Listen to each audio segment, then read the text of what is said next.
All right, this update is brought to you by DraftKings Fantasy Sports. Aztecs basketball tonight as they take on Grand Canyon. 6 p.m. tip-off. 5:30 is when our pregame coverage starts right here on San Diego Sports 760. The MLB draft order is complete. The Cleveland Guardians will select number 1 overall in the 2024 MLB draft. Padres will pick number 25.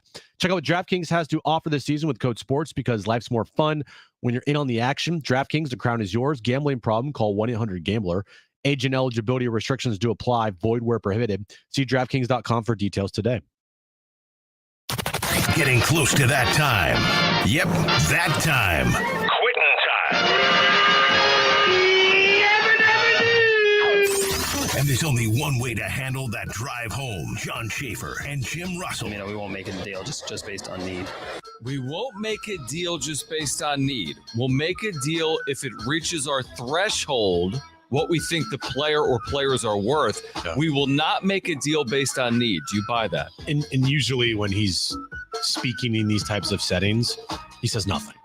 Like, correct, less than nothing. And you ask him a question, you're like, wait, did what? What? Sir, this isn't a Wendy's. Huh? What? Now it's time for Jon and Jim. All right, San Diego and Southern California, what's going on? Hour 1, Jon and Jim. We're with you until 5:30 tonight because we have San Diego State Grand Canyon, as Jim just told you about, 6 o'clock from Phoenix. Very challenging game for the Aztecs in a very difficult environment. Mark Ziegler will join us from Phoenix coming up at 3:30. And then again, our pregame coverage will begin at 5:30. So a bit of a short show for Jim because Jim doesn't have anything to do with Aztec basketball pregame. So he can leave theoretically when we go to break before the 5:30 pregame. So you're getting like 1/6 of your day off, which I feel like is a pretty big win for you. And actually on it, potentially our listeners and me. So let me ask you this. Is that my fault? Yes. Oh, okay. Yes, because most things are your fault. Oh, okay. Like there was an event today in San Diego where the Padres have like a holiday giving caravan. Yeah, were you there?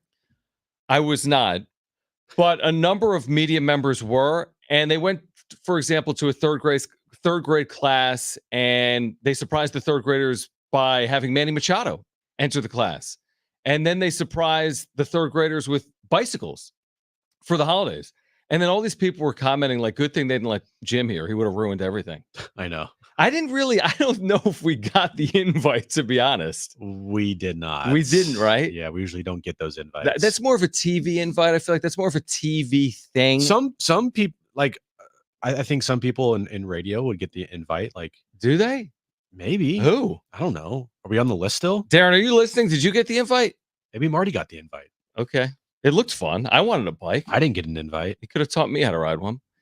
Anyway, we're talking about this because the winter meetings are 2 days in. We're talking about bicycles that Manny Machado's giving away. The bike giveaway caravan tour of the Padres has been as interesting as the winter meetings in terms of trades. Really, the biggest news to come out of it is Shohei Ohtani's agent yesterday says, if you talk about his free agency publicly, that could prevent you the ability to sign Ohtani. And Dave Roberts did not get the memo. Dave Roberts like, hold my beer. Let me ruin this. He said, you know what? I didn't want him anyway. Yeah, we met with him for 3 hours at Dodger Stadium yesterday. It was great. Here's what we ate. Here's what we talked about.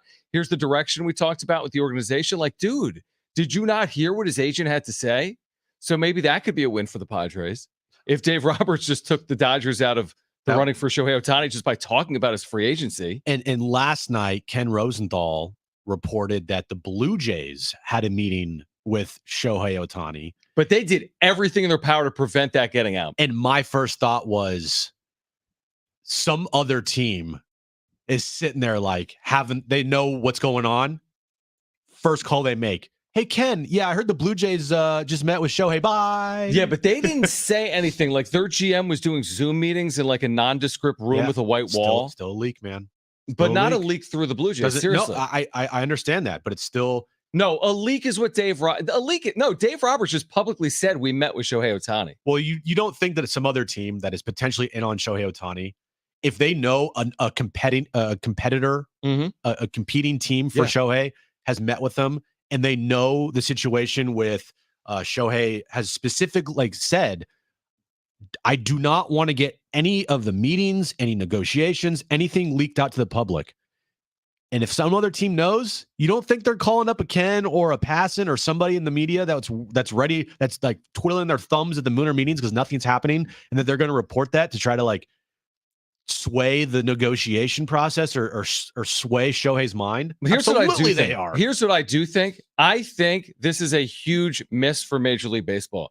This shrouded in secrecy pursuit of Shohei Ohtani is ridiculous. It's stupid. It's so ridiculous to the point where he's not willing to go to the winter meetings. And I'm sure there's a zillion circumstances, but he's going to spring training sites during the winter meetings. He's going to Dunedin when teams are in Nashville. He's going to Los Angeles when teams are in Nashville. Like, do we need to even go through this song and dance? Why can't Major League Baseball is desperate for a free agent offseason with a player of Shohei Ohtani's caliber, and we can't talk about it. Nobody's supposed to know anything. Nobody's supposed to know he's met with the Blue Jays. Nobody's supposed to know he's met with the Dodgers. Shoot, if it wasn't for Dave Roberts, maybe nobody would know that. It just seems like a miss to me, where it's such a big part of the NBA. It's such a big part of the NFL. And Major League Baseball, this is the offseason hot stove event. And nobody's talking about anything other than Ohtani and Soto. And it's like, if you do talk about Ohtani, you're getting in trouble by Ohtani. Yeah. If this would have been the NBA, Woj would have been attached at Ohtani's hip at 24 hours Maybe a day. in France, interviewing Victor Wembanyama for 30 seconds. This is the biggest problem with baseball is their lack of like things happening when everybody's eyes are on baseball. At least baseball fans. I don't think everyone's eyes is on the winter meetings right now. I don't think it's leading Sports Center. Unfortunately. But it would lead Sports Center if you had movement. Last year's winter meetings, and I said it when we were in San Diego, I was like, this is how it should be all the time. There should be a mandate from baseball that in this 4-day window, because get things done. Get things done. Because guess what? We need to like be somewhat relevant in the space in the offseason. In our offseason, we're completely forgotten about because you got basketball, you got football, you got college football. It's like nobody is talking about baseball unless you are a local sports radio station that talks about a locals team and covers a local team. That's it, because baseball is so localized. To make it more of a national thing during your offseason to get maybe the casual eyes on baseball, you got to have activity. And I remember a couple years ago when Manny signed here with the Padres, that was a joke of an offseason because they didn't sign until like the middle of February. Baseball has a huge problem with lack of engagement from their fan base during the offseason and creating big time moments and big time like events. Like this is the event for baseball. This is during their offseason, the winter meetings. All we talk about, the winter meetings. Things get done at the winter meetings. And as of right now, crickets. That's the worst thing for your sport. You want to grow your sport? Create action. It's just another thing of, going along with what Jim said, MLB is terrible at marketing themselves. If, we brought up Wemby. If Wemby makes a big dunk or this huge block, it's all over NBA's Twitter, the Spurs Twitter. You can see it, everywhere, even if you're not looking for it. Ohtani could have hit literally a 600-foot home run. And unless you actually go to MLB.com and search it out, you won't find it anywhere. They don't post it. It's like they don't want to market themselves. And I also think that there's a part of this Ohtani free agency where like this is a directive from Ohtani and his representation. Like this is how they want it to be done. I'm sure when he picks his spot, there won't be hoopla. It'll be like a 3-word, facts or whatever. But I don't know. I just think it's a big miss. And if this does carry out, if Ohtani does not sign in December and it takes a period of time, and maybe it won't because he's meeting with teams. He's met with the Blue Jays. He's met with the Dodgers. Maybe he makes a determination in moments or in days. But clearly everyone's waiting on Ohtani. And I think there are reasons to believe what people have speculated on. You're not going to get anything on Soto until you get something on Ohtani. So we sit here and we twiddle our thumbs and you watch these shows and they put graphics up that says Major League Baseball is waiting on Shohei Ohtani to make a decision. Yeah, it's a miss by baseball. Again, I thought last year was a step in the right direction. Well, yeah, you had Turner and Judge and Bogarts within 24 hours of each other, right? Yeah, and you also had DeGrom and you had Verlander. Right. No, it was big. I agree with you. I was like, Baseball is understanding that activity is good. Making big time splashy moves, your teams being aggressive, baseball teams like going out there spending money, highlighting your best players in free agency. This guy signed right away, but instead, once again, baseball teams are now waiting for these dominoes to fall. Like, to me, I was hoping and thinking, all right, winter meetings start. You're going to get a Blake Snell signing, obviously Shohei Ohtani. We're going to get resolution on Juan Soto. You got Josh Hader. Who's another top free agent right now? Anybody you can think of? Well, you obviously all these posted players, Cody Bellinger, Yamamoto, Jung-Hoo Lee. Like, the activity that baseball needs to at least make sure they're not completely forgotten for these 4.5 months is your time at the winter meetings. But who are we blaming? Because it's the players are the ones that sign, and the clubs that sign them are the teams. But it takes two. Like, I blame the teams. You're blaming the teams for not signing Blake Snell, or is Blake Snell waiting for Shohei Ohtani to set a market? Dude, you know, if some team could go right now and talk to Blake Snell and talk to Scott Boras, and they could get a deal done. Maybe that's possible, but couldn't you see also the other side of it? If Ohtani, I'm making it up, gets 5.25, 5.25, and they say, oh, well, Snell, look at his pitching numbers compared to Ohtani's, therefore he commands this. Bryce Harper said a couple years ago that baseball teams not, waiting so long to sign high-priced free agents. Yeah. I'm paraphrasing, but essentially it was to him like a joke. Like, look, these baseball teams are waiting until the last second, trying to milk every single dollar that they can spend. Take away the leverage from the player. And that's not how it should be, because you're waiting until the last moment right before spring training starts or the end of January. Because guess what? The NFL postseason will be underway, Super Bowl right around the corner, championship games in the NFC and AFC. And if Bryce Harper signs on a Wednesday, nobody gives a rip. Yeah, like what if Ohtani announces he signed with the Blue Jays on Super Bowl Sunday? Nobody cares. Like, literally, but again, are you putting Ohtani on the clubs, though? You can't put Ohtani on the clubs. This is all on Ohtani. There's no way Ohtani's timeline is being dictated by the clubs. As in, if Ohtani wants to sign today, he'll sign today, right? If he's made up his mind, what's preventing Ohtani from signing? The clubs? But why does all of baseball have to wait for Ohtani? That's my question. I think to set a market for top high-level free agents, or to create leverage for clubs. Like Juan Soto's club, the Padres, gains leverage once Ohtani's off the board. That's the theory, right? Ohtani signs with the Blue Jays. Now the Yankees really want Soto. That would be the theory on it. So if you're the Padres and you part ways today with Soto, could you have gotten more if you waited for Ohtani? Potentially, but I mean, does anybody really know? No, we don't know. I have no idea. I don't know what offers are coming in right now for Juan Soto. I just think that baseball teams and Major League Baseball too, I'll throw them in the mix. They haven't done much right as far as marketing goes. They're doing a disservice to the fans of baseball when you have the winter meetings, which should be, your highlighted big thing of the offseason, and it's crickets. Like, what, really? What are we doing here? I'm not saying it for like a me thing, for like I just want things to happen for me personally.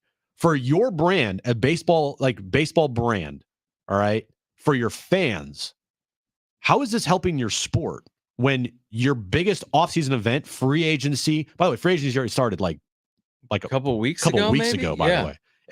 In football and in basketball, the second free agency starts, players start signing right away. So they've already dropped the ball there, in my opinion. Like, the second that free agency starts, that should be a huge thing for baseball, and it's not. And I don't know, and I don't know if it's fully on the teams, if the players have a problem with it, if baseball is a problem, whatever. I'll put them all under the same umbrella. The entirety of the sport is doing a disservice to their fans and really fumbling the bag here when you have your biggest offseason thing, and it's literally, who are we talking about right now at the winter meetings that's actually signed? I can't think of one name. No one. I mean, but again, it's almost like we're giving Rob Manfred too much credit. This is Rob Manfred. Is he exactly like Marketing USA? Do you see him as the brand ambassador for Nike? Like, is he the one to drum up interest? This guy who's fumbled the bag over and over again as commissioner of Major League Baseball, his best idea is speeding up the game. I think that's received pretty good positive remarks. But there's all this stuff that it just doesn't resonate the same way. We're doing Major League Baseball drafts at 2 p.m, lotteries. It just doesn't resonate the way it does with the NBA and the NFL. All right, a couple things. Mark Ziegler is going to join us in 15 minutes. We'll talk about San Diego State, Grand Canyon tonight in Phoenix. If you missed Mike Shildt with Darren Smith, you need to listen. SportsSD.com, iHeartRadio app, search for the Darren Smith Show.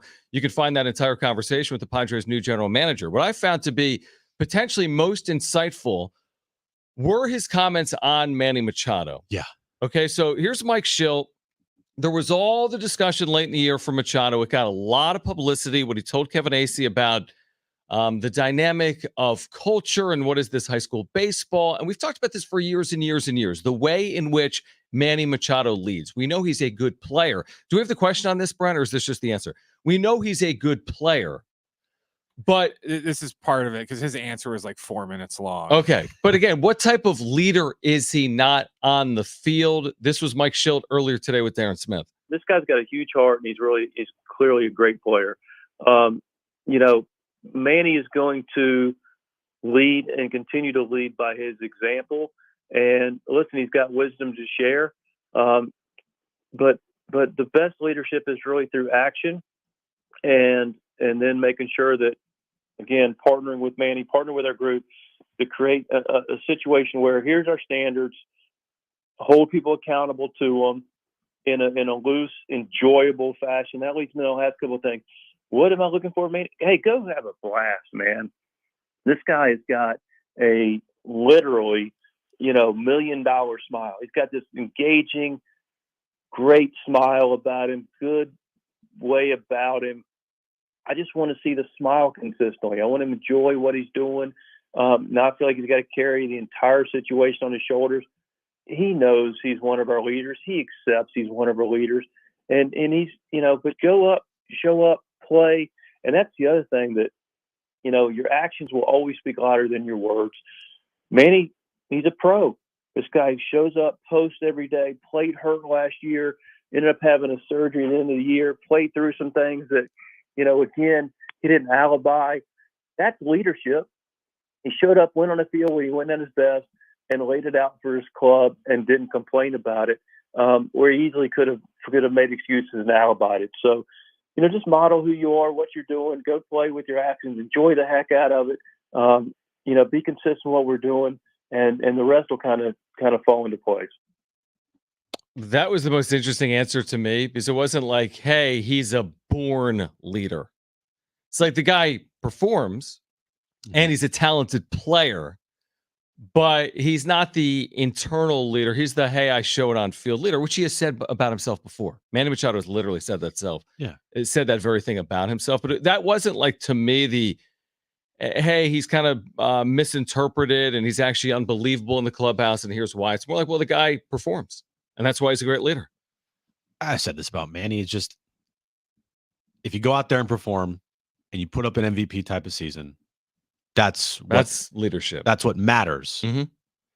But on the flip side, it's not always going to be like that. Right. And we know that. Like, there's always, especially in baseball. Mm-hmm. I mean, baseball is the most humbling sport out there, maybe besides, I don't know, golf or whatever. But for baseball, you fail 7 out of 10 times, you're an all-star. Like, think about that. So for Manny to go out there and perform like he did in 2022 every single year remaining on his contract is unrealistic. Mm-hmm. My thing is, when the times are tough, when things aren't going well, when things aren't going his way, how is he going to go out there and lead by example, or at least find different ways to lead? Because leading by example, he's not doing it. Like, just going out there on the field every single day, to me, you got to perform. Like, you got to perform. You have to. I understand that there's ways you're like, man, that guy's playing injured. That's awesome. But when you go 0 for 4 every night with 3 strikeouts and you're leaving 6 guys on base every time up, like, it's just one of those things, or not every time up, but you get my point in a game, right? That to me, it's like, you got to be better. And if Manny's not going to perform on the field and he's going to be as Darren said, a drain and like a downer for everyone else, how is he going to overcome those times when he's not performing? And that to me is the biggest question with Manny. It's funny, and I agree with you. I think that's well said, but I would say this. Even if Manny, let's Let's rewrite history and make Manny Machado like he's known for being a great clubhouse personality, and he's the same player on field. But just walk with me here. Manny is known as being a great clubhouse figure. Does it change the conversation about last year and the disappointment personally that he had and the way the team performed? Like, I think you're damned either way. When you make $35 million a year and you've got your 782 OPS, which is fine for normal players, but when you make $35 million a year and your team's supposed to win a World Series and you go 82-80, I think you're still going to be heavily criticized. Maybe he made it worse for himself with some of his public quotes. But my question is this: does he really save himself anything by being this unbelievable leader, even when things are going poorly? Does that make it better for anyone if Manny's this unbelievable clubhouse guy, very relatable and personable and humbled by last season? Would that make you feel any better about what transpired? The last thing you want is a guy that's just a complete downer. But even if he was the opposite, I'm saying, would that have changed your opinion on the season or Manny Machado? It would have, I think, changed my opinion on Manny for last season. Like, I think Manny's an unbelievable player. When he is at his best, I mean, he's amazing. I mean, on the field, at the plate, like, he's great. But I want to know how, when times are tough, how is he going to lift everybody up around him if he's the leader of this team? Yeah, he's not going to. I know. I think for me, it would have changed a little bit just because with Manny being the de facto leader, the team's going to come and go off his emotions. So if all of a sudden Manny is just, it's over, why bother? The rest of the team's going to follow suit with that. So even if they're playing poorly and he just tries to keep a positive attitude, look at me, Mr. Positive Attitude. He tries to keep a positive attitude about it. I think the rest of the team will, reciprocate that and be like, okay, our leader is staying positive, so we're going to follow his lead and stay positive, opposed to, oh, he says we're done, so we might as well just all or quit. just like the attitude of like, I'm not doing well. So, and I don't know any of this, but just the like Mike Shildt said, if you smile more and you have fun, hopefully everything follows and we'll see how it goes. But but what if it doesn't? What if you smile and have fun and you go 82-80? I don't know if it changes the conversation. I know. But I think Brett makes the best point. If he would have been a different player behind the scenes, would it have changed the course of the season to put them in a better spot? That's something we'll never know. On the other side, Mark Ziegler from the UT on tonight in Phoenix. Huge test for the Aztecs at Grand Canyon, one of the wildest atmospheres in the country, completely unknown for most fans. San Diego State, Grand Canyon, tonight at 6 p.m. right here on San Diego Sports 760. Pre-game coverage at 5:30. Mark is in Phoenix. He'll join us next with a preview on Jon and Jim.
All right, Mark Ziegler from Phoenix, San Diego State, Grand Canyon. Big non-conference game for the Aztecs tonight at 6 p.m. Mark Ziegler joins us next.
All right, this update is brought to you by DraftKings Fantasy Sports. Aztecs basketball back in action tonight. 6 p.m. tip-off. 5:30 is when our pregame coverage starts right here on San Diego Sports 760. The Major League Baseball draft, if you didn't know, was selected today or decided today. And the Cleveland Guardians will have the number 1 overall pick in the 2024 MLB draft. The San Diego Padres will pick number 25 in the first round. Check out what DraftKings has to offer. 24. Check out what DraftKings has to offer this season with code SPORTS because life's more fun when you're in on the action. DraftKings, the crown is yours. Gambling problem? Call 1-800-GAMBLER. Age and eligibility restrictions do apply. Void where prohibited. See DraftKings.com for details today. I got to hold you accountable. That draft's coming up next July. I'm sorry. My bad. If they're picking 25th, I think it's different than if they're picking 24th. We hold people accountable on this show. That's exactly right. Yeah, you ain't sliding away on this one. All right, let's catch up on tonight. We've been talking about it in the updates. This is a huge game. San Diego State Grand Canyon. You might be saying to yourself, well, hold on. San Diego State Grand Canyon non-conference is a huge game. It is. San Diego State with a quote-unquote quad 1 opportunity in a very difficult building, playing at Grand Canyon for just the second time since San Diego State went Division I. Mark Ziegler is with us from the UT. Does a great job covering the Aztec beat. He's in Phoenix, getting ready for tonight, the Aztecs and the Lopes. Again in Phoenix. So, Mark, for our listeners that haven't seen a game there, that don't remember when San Diego State played there 7 or 8 seasons ago, that don't really know what has been built in Phoenix, explain the complexity here and the environment that the Aztecs are going to go up against tonight in Phoenix. The environment they play in this season. And I know people are going to find that hard to believe and say, well, what about the pit? What about Moby Arena? Is Colorado State really good and that place being packed? What about Boise State? This is that times 10. It's one of the top. If it wasn't just Grand Canyon, and if you close your eyes, you'd think you're in Cameron Indoor Arena at Duke. I mean, it's that crazy and loud and wild. Students get really into it, and this is a really, really hard game. When you look at the Aztecs right now, 6-1 on the year. the record's good, but a lot of these games have been really close, and especially their last game against UCSD, probably way closer than it should have been. Luckily, they got away with a win, or it would have been one of the worst losses maybe in the history of the program there. But what is their issues right now? Is it just the lack of depth, or is it something more than that? Yeah, I really think the lack of depth is starting to catch up with them a little bit, particularly late in games. Although we didn't see it the other night against UCSD, they were the fresher team. But the season's a grind, and it's not so much the games and the minutes. I think they've always been used to having the target on their back because they're the best team in the Mountain West. But this is something different. I mean, this is that plus a little bit, and every team's giving them their best shot. Every game is intense, and I think that's just a mental drain a little bit. And so I think you're seeing, you talk about pitchers in spring training get, dead arms for a little while. I think you're kind of seeing, I don't know if it's a dead leg, dead mind kind of spell that they're going through. And, they'll pull out of it, and maybe they will tonight, but they're going to have to, if they play anything close to the way they did in the last two games against Cal and UC San Diego, they will lose. I mean, this is a top 75 team in the net. They're 58. And at home with this kind of crowd, and look, ranked teams don't come into GCU Arena. I mean, it hasn't happened since 2016. The word's kind of out that it's a really hard place to play, so nobody's going to come in and play unless they have to. And so in the non-conference, this is such a rare opportunity that students have been camping out for this game since Saturday. So wow. Gives you an idea of how crazy it's going to be in there, and how much the San Diego State, how much their effort's going to have to go up. Mark Ziegler is with us right now here on Jon and Jim. Covers, of course, the Aztecs for the Union Tribune, San Diego State, Grand Canyon tonight at 6 o'clock Pacific. You wrote about this, but for people that haven't read it, Mark, why is San Diego State playing in this game? They've had a very unique non-conference schedule that could position them well when it comes to their resume for an at-large berth if they don't make an NCAA tournament. It's rare, I think, to see a team that played in a national championship game, for example, playing in a high school gym in San Juan Capistrano. All these road games, BYU, Grand Canyon, Gonzaga. What about this game specific? Why is San Diego State playing Grand Canyon here in 2023?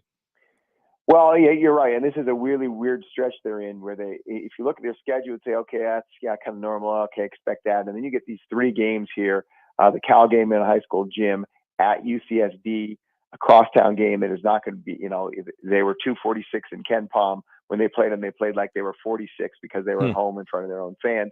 And now this Grand Canyon game, these three games, you kind of like raise your eyebrow. No top 25 type program in the country, bar none, plays these kind of games, but San Diego State does. The reason they're playing this specific one is if you go back to like 2018, 2019, they were struggling to get games, and they needed to fill out the home schedule, and so they ran out of money for bye games, and they needed to get a home and home, and they couldn't find one.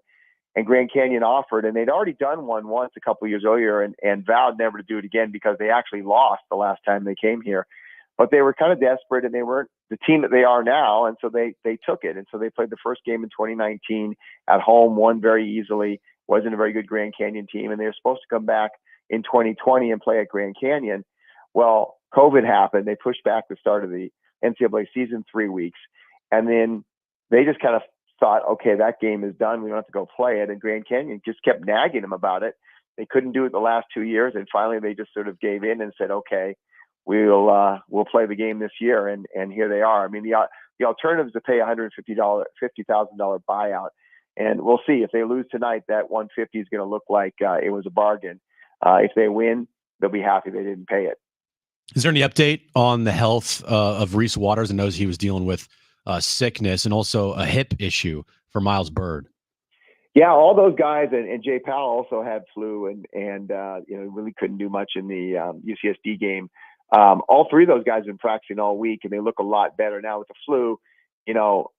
With elite athletes, they always say, however many days that you have the flu. Like to me, and you watch this UCSD game and say, wow, San Diego State was so fortunate to escape. But it felt like there were some big moments for Lamont Butler in this game down the stretch, like with some of those clutch plays he made for them in February and March a season ago. And then you have Darion Trammell, who didn't shoot the ball well, but took some shots that maybe we didn't see him take the first month of the season because he's been dealing with the shoulder. Do you feel like you saw something similar that maybe was a step forward for both Lamont and Darion, despite the fact that they beat UCSD by 1 point?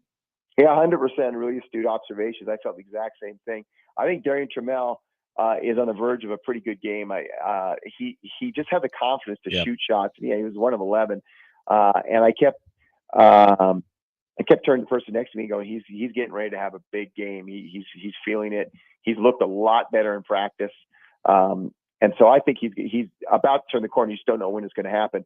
But Lamont, I think, was the biggest. I don't know if you say silver lining because it was a win, but the biggest takeaway I think from that game was his emergence on offense, because he's really had a quiet offensive season so far. He's been just elite defensively, and that's been lost.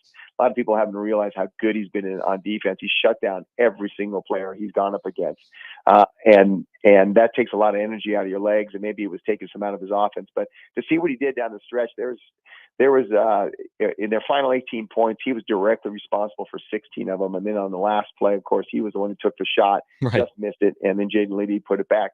But either had assists or baskets. He took a couple threes when they went under screens. He had a layup.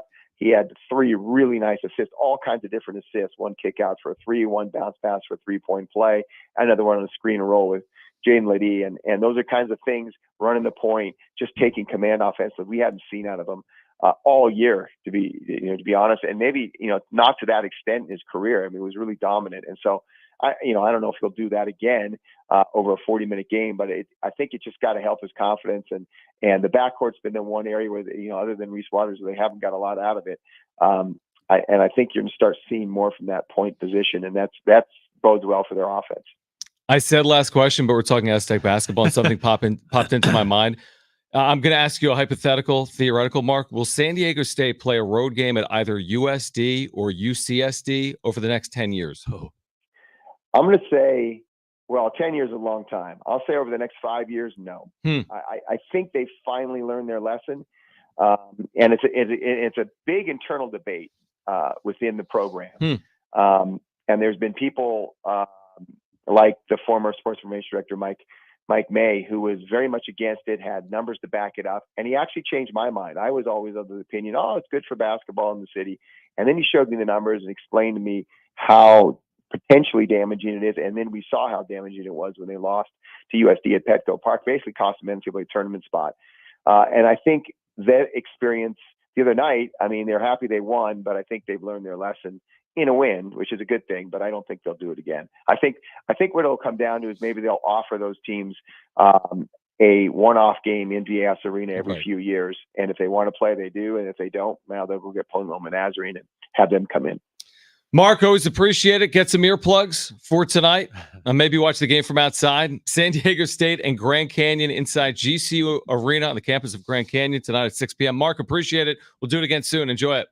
Yep, I'll talk to you guys soon. All right, Mark Ziegler with the UT. Okay, this is on ESPNU tonight. Obviously, San Diego Sports 760. You've never seen a game in this place, obviously. It's such an offshoot. Yeah. In Division I. Wait until you see what this place looks like tonight. You showed me. You're like hyping this thing up like it's the greatest thing ever. Well, not the greatest thing, though, when you're an opponent. I mean, you really got to. And San Diego State was in a national championship playing in front of 70,000 people. But this thing is somewhat intimidating, and you have to overcome it. I mean, it's crazy. Dutch did say after the UCSD game that if they lost, they would have never played them ever again. I think he said it kind of jokingly, but yeah, for sure. Yeah. But probably serious as well. Yeah. All right. Speaking of the Aztecs, let's turn our attention to football, where San Diego State is going to have a huge recruit on campus this weekend. That's right. Sean Lewis, new head coach at San Diego State. Yeah. Is going to have a huge recruit on campus this weekend. Who is that? We've got the latest for you on the other side. Stay with us on Jon and Jim.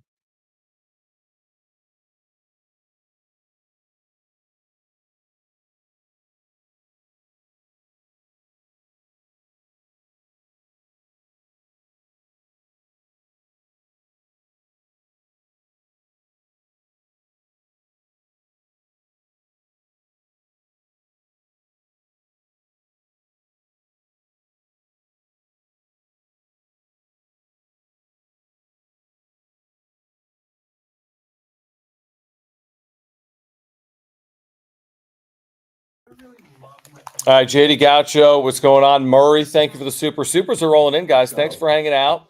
Appreciate your support of the channel. We'll get to any super chat on your mind at the breaks. Anything that's on your mind, just click the $ below the chat box. JD Gottshow asked this: if Ziegler's so concerned with San Diego State's Ken Pom and net rankings, don't schedule Big West teams at all. Too much risk. Find someone else. I'm trying to see. Hold on, I'm turning the speaker down. I don't see it like that, and I'm not sure if that's what he was saying, because you have to play someone. And it's a lot easier to play Big West programs than programs from like out east or central. And Big West teams, compared to other quote unquote guarantees, actually have some higher metrics than programs coming out of like other leagues out east. So, I mean, every game has risk, home or road. Every game has risk, home or road. It's just about like navigating the risk, as JD Gotcha knows. So that's the best I can do with it. And look, if they lose tonight, how are those chips? They're great. It's a quad 1 loss. Yeah, so it's not like the end of the world. No, it's not. I mean, it would be a great win because it would be a quad 1 win. And you could say, well, you don't need to play it. Why take on water if you don't need to? But you would only be taking on a quad 1 loss. Yeah. And would you rather see San Diego State tonight play Mississippi Valley State at home or play at Grand Canyon? Again, there's merits both ways, but you can't lose. You can't lose to Mississippi Valley State at home either. By the way, you got some. I mean, as far as net rankings go, some good opportunities in the Mountain West Conference. No doubt. No doubt. Good point. New Mexico, Nevada, Colorado Utah State, Colorado State. Yeah, top 10. Great point. So thank you, JD Gotcha. And then there's this from Murray. Murray, thank you, man, for your support. He says, let's start the chant. I believe that. I believe that we will win. I believe that we will win. Go Aztecs. Should be a fun one. I think it's going to be a very good game. I think San Diego State's going to have to play very well to win this game. I think they're, hopefully up to the challenge. They've been in these spots a lot. They've been great on the road over the years, specifically since 2019-20. This is like the best road team in the country, I think, maybe outside of Gonzaga. All right, guys, appreciate your support. We'll get back to them again at the breaks, and we'll be back momentarily. Please subscribe. Bye-bye.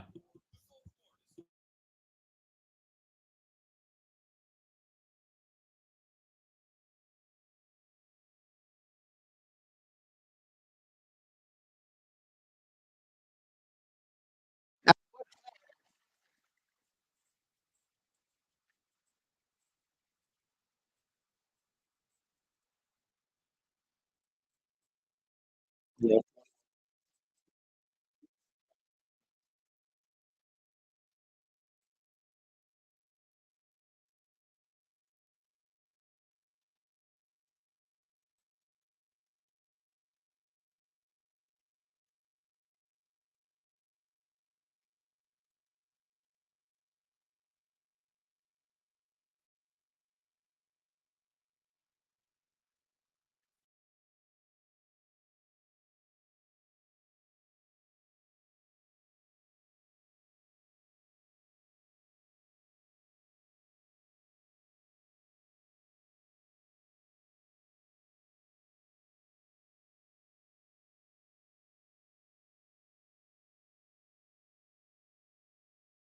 All right, Aztecs new head coach Sean Lewis already on the recruiting trail. He's got a big visit planned for this weekend. We'll share that news with you next.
All right. So Sean Lewis is on the recruiting trail. He's hiring coaches. Okay. Some of that's been made public today.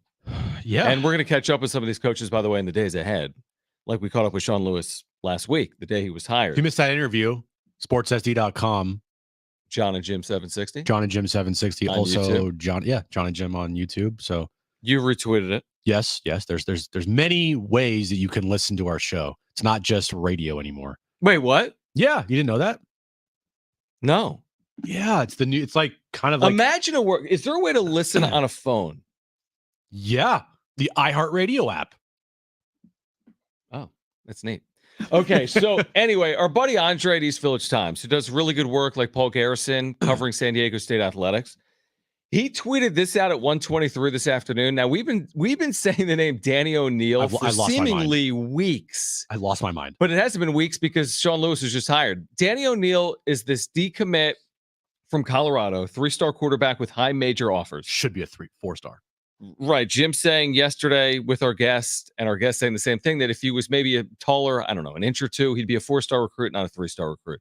But high major offers, was committed to Colorado, had a great relationship with Sean Lewis. Then Sean Lewis, of course, takes the San Diego State job. So we're like, is there, there's smoke? Is that going to lead to fire?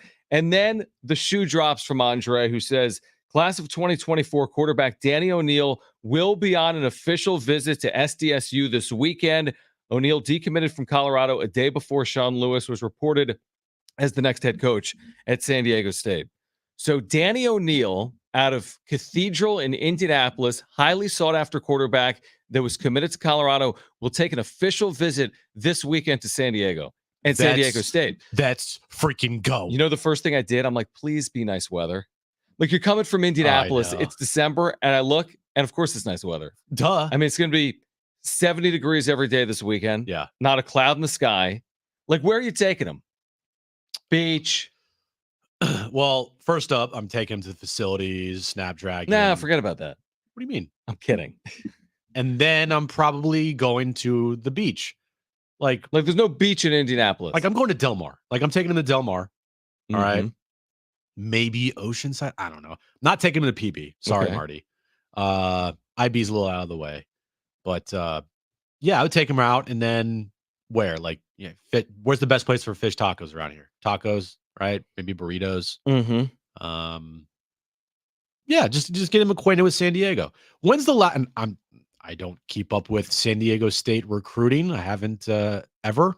That's sorry, but when's the last time the Aztecs had a 3-star, potentially 4-star quarterback recruit here for a visit? I don't for a visit. I don't know, and it's hard to really, especially from the East. I mean, from all the way across the country. Yeah, again, it speaks to when you make a hire like the hire J.D. Wicker made, and you're trying to improve your offense. When you hire Sean Lewis, you're not just thinking about Sean Lewis. You're thinking about the type of offense he can run, the type of student athletes he can bring in. Yeah.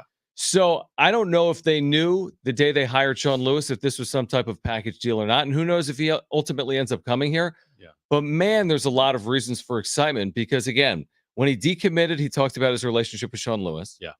Then we had someone on yesterday from the College Football Network, Will Helms, who said that he was quoted recently in Indianapolis talking about his relationship with Sean Lewis. Yeah. And now, a day later, we find out that he's going to visit in 2 days, San Diego State, on an official visit. And who knows if Danny O'Neill is going to be good or not? We don't know. But he's an Elite 11 quarterback, which he was an Elite 11 finalist. Was he one of the 11? Oh, was he? I know you're probably right. He was. I think he was considered for the final 11. I could be wrong on that. Okay. Like you, I'm not a crazy. Yeah, I'm not crazy with recruiting. I follow it, but not to like a crazy level. I tell you what, the transfer portal has made me definitely more intrigued than anything. Oh, it's amazing because it's basically like free agency, right? Yeah, like Dion was absolutely. right. This is free agency in college football. But I like if you're an Aztec fan out there, please text us 70470, or you can give us a call. Like, when's the last time the Aztecs had a 3-star plus recruit quarterback? You're saying just on campus? Like for like an official visit? Like have an official visit here at San Diego State and be, considering coming here very heavily. Yeah, so 24/7 Sports says Danny O'Neill is the 34th best quarterback in the nation. I mean, that's very big, highly man. sought after player. Yeah. His college list is littered with Power 5 offers. I'm talking about, like a Houston and like Big Purdue, 10 programs, Northwestern. Exactly. Yeah. So, I mean, it's not just like, hey, Colorado was the only Power 5 offer. No. He's got a lot of Power 5 offers. And is he going to follow Sean Lewis to San Diego State to go run his offense? And it'd be and if they did end up signing him to a letter of intent, because signing day is what, in a couple weeks? Like official signing day? Yeah, early signing period opens December 20th. Yeah. I don't know if you would start a freshman quarterback next year, right? You probably would need another move. Sure. But to develop him in your system, and if he could start, year 2, like you got to get someone in here to develop. I'm more interested on what's he going to do in the transfer portal, if they're going to go out and get a quarterback in the transfer portal, or is he really going to consider, if they happen to land Danny O'Neill, starting a true freshman next year? That'd be crazy. I'm just looking at these offers that rolled in 2022. Purdue, Kentucky, Louisville, which is in the Holiday Bowl, that was just in the ACC title game, Cincinnati, Illinois, Houston, Colorado, Syracuse. I mean, these are West Virginia, Northwestern. Yep. These are really good offers, Power 5 offers, and San Diego State apparently has a lane at least to potentially pursue Danny O'Neill, as he will make an official visit this weekend to San Diego State. So more on that as we have it. Coming up in hour 2 of Jon and Jim. Again, our pregame coverage for San Diego State Grand Canyon will begin at 5:30. On the other side, we will get to the wrap. Plus, you're going to hear from Aaron Boone, Yankees manager, on the Yankees orders of business during the winter meetings. Does it involve a big deal for Juan Soto or not? Hour 2, Jon and Jim. That comes your way next.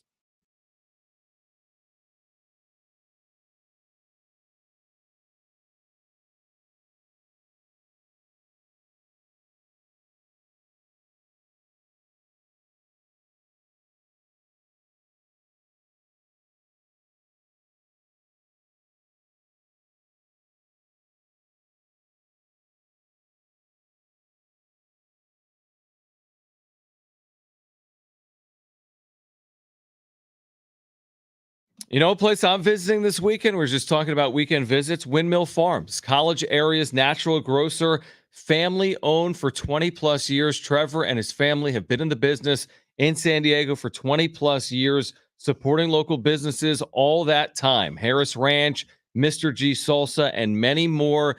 This is your spot for lunch during your work week. You're looking for a spot to pick up an affordable lunch, go over to their deli, pick up a sandwich card, get your 8th sandwich for free. They've got the freshest, highest quality ingredients, and they keep their prices incredibly low. They really pride themselves on those low prices. This is your spot for your game day needs, your tailgating, you're watching football this weekend. They've got you covered for your game day needs. Organic, farm fresh produce and meats, amazing craft beer, a huge, wide selection of craft beer and kombucha. They've got the deli I just told you about with the award-winning sandwiches. They're centrally located off Del Cerro Boulevard, right by Montezuma Mesa. Family owned in San Diego for over 20 years. Here's the thing. You don't have to live or work near the college area. You can find Windmill Farms on Instacart, have your groceries delivered directly to your doorstep. They've just got great offers as well for you at windmillfarmsmarket.com on fresh fruits and vegetables and much, much more. So check them out at windmillfarmsmarket.com. And a reminder to shop local, shop at Windmill Farms.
All right, this update's brought to you by DraftKings Fantasy Sports.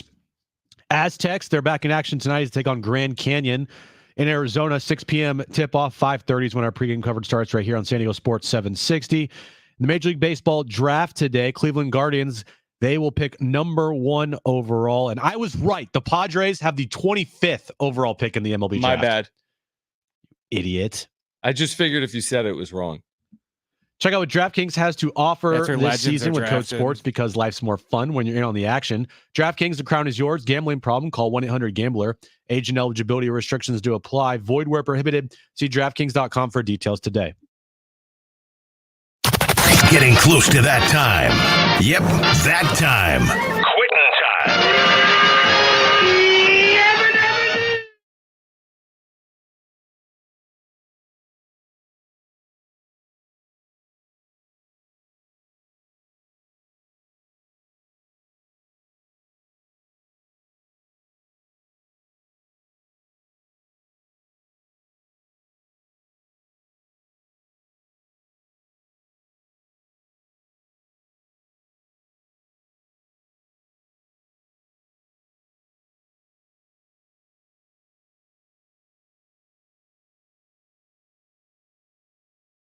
All right, San Diego and Southern California, what's going on? It's hour 2 of Jon and Jim. We're with you until 5:30. That's when Aztec pregame will begin.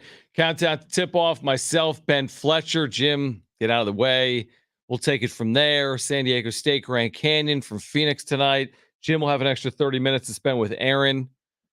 Talk some Eagles and Niners from this past weekend, maybe. No, actually, we won't. Not even going to address it. Haven't yet. I think that honestly, if I did say something, she'd be completely fine. But if it were flipped, But you're not going to risk it. that too. But if it were flipped and the Eagles won 42-19 on Sunday, and she mentioned something to me, I would lose my mind. You would lose your mind on her? Or not on her. I would just be like, How could you do that? like really? Like we said, we're not going to talk about it. Yeah, but this is the same thing that happened last year. I know, but we've already said, look, if the Eagles and Niners ever play, whatever team wins, we're not gonna, talk about it, because like it doesn't matter. Like our relationship's more important. We're not gonna let this get in the way of anything. And knowing her, she would be completely fine. But me, I'm a very emotional person when it comes to sports sometimes. And Do you think she buys? bad. Do you think she buys it when you say our relationship is more important than sports? yeah, dude, come on, yeah, it is. But I see the way I am with, there's certain sports that like, this is the Niners for you. I know. Okay, the Niners for you is basically the must watch. No matter what's happening in the world, I'm going to watch the Niners. Yeah, but if something was happening, like if there was a problem and the Niners game happened to be on, I would drop everything and go to that. That is true. Like you did go to watch like Mario Kart 3 last year during the NFC Championship or whatever you went to watch. I watched Avatar. Grand Theft That was Auto. the longest freaking movie ever. I was sitting there at one point. I'm like, can this thing just end already? It's so long. And I look at my phone, hoping that something might have changed. The first thing I see is Chris McCaffrey throws a incompletion. I'm like, oh God. Like, I'm out of here. I'm glad I didn't watch that. Kevin AC theoretically joins us tomorrow here on Jon and Jim. Okay. Has just written an article, more like, I don't even know, like notes, like Padres notes. Okay. And in there is some information on Manny Machado, his health. Where's he going to start the year? Okay. The draft order that Jim was right on.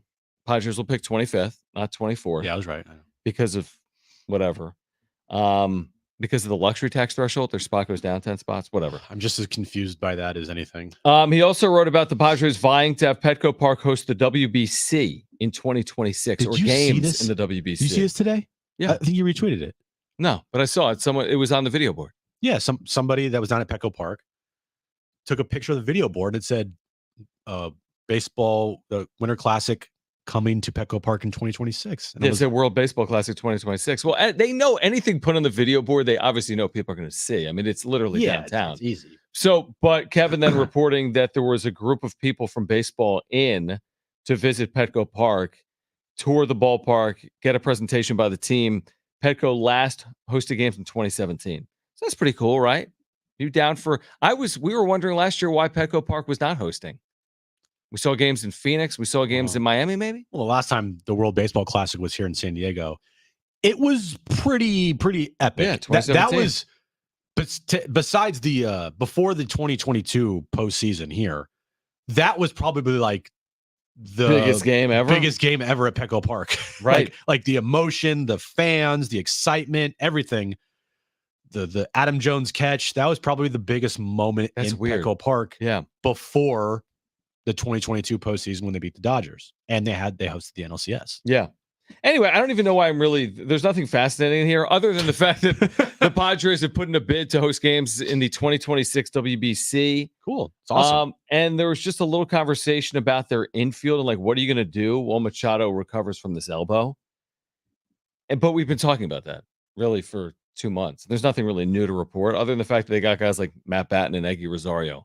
Go Pods. Yeah. I mean, so they'll overcome it and then Machado will be back in the field. I mean, how long is he really going to be? It's Manny Machado. He's had 6 months. I have breaking news from the winter meetings. Okay. Right-handed pitcher Eric Fetty has signed with the Chicago White Sox on a 2-year, $15 million deal. I thought the Padres are in on him.